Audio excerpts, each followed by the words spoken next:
सनई चौघडे मालिकेमध्ये आपल्याला असं पाहायला मिळतं आहे की आता खानोलकर फॅमिली परबांच्या घरी आलेले असतात.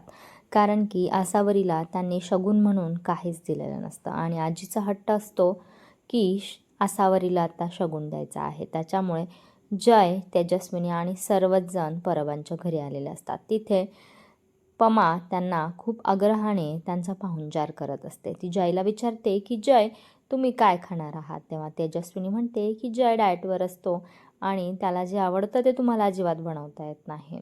असा तेजस्विनीने पमाचा अपमान केलेला जयला कळतो आणि जय म्हणतो की पमा काकू, मला तुमच्या हातचा भजीपाव खायचा आहे. आणि मग पमा खूप छान प्रेमाने भजीपाव बनवू लागते. पण पाव आणायला मात्र शर्वरीला जावं लागतं.